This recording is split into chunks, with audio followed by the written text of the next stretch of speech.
Hey, how's it going, everybody? Welcome back to 2A News Now, and I really appreciate you taking your time tuning into my video. And I will continue to say it in every one of my videos, that I appreciate everybody's support with the channel. You guys are always crushing it by liking, sharing, and subscribing and hitting those post notifications.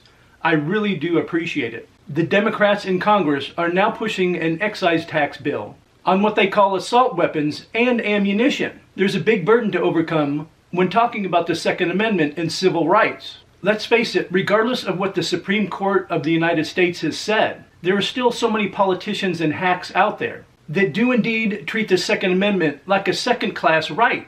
Take for consideration the introduction of a bill that's going to further tax so-called assault weapons and ammunition.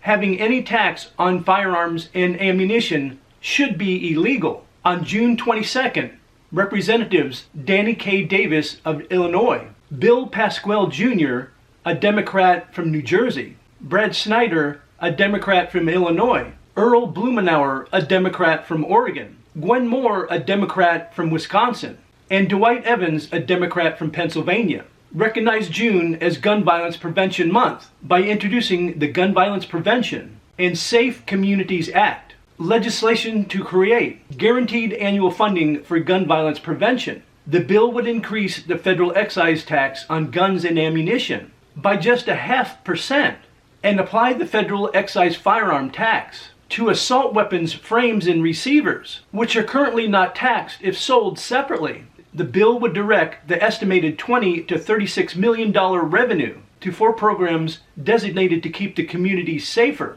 community-based violence prevention grants, gun violence research, hate crimes prevention and enforcement, and forensic examiner training to improve gun crime clearance rates. This is a prime example of completely being out of touch with reality. Davis, the Democrat from Illinois, who was the primary sponsor of H.R. 4283, somehow thinks that throwing money at problems will solve them.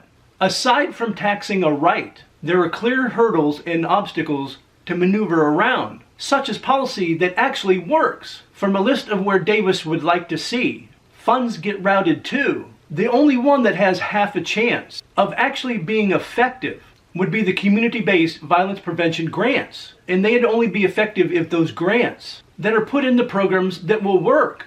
But unfortunately, this might be another one of those areas where pet projects can be funded on Uncle Sam's dime in order to justify one's own existence. The constitutionality of all this, why it should be explored and discussed, clearly does not matter.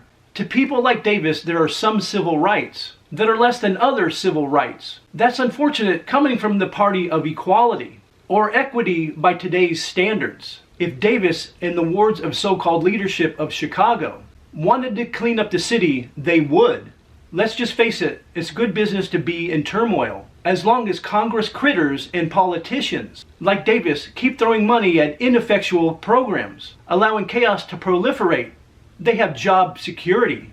The taxing of a constitutional right will only hinder law-abiding citizens. Like every other progressive policy ever introduced, if there were serious community violence intervention efforts going on that were showing results, we could have a separate conversation about finding the funds. But they shouldn't be coming from firearm and ammunition sales. If anything, Davis and the swamp-dwelling Congress critters should be abolishing taxes on arms. The likelihood of a measure like this to make it to shaking the hand of the big guy is not very high. But of course in Congress, stranger things have happened.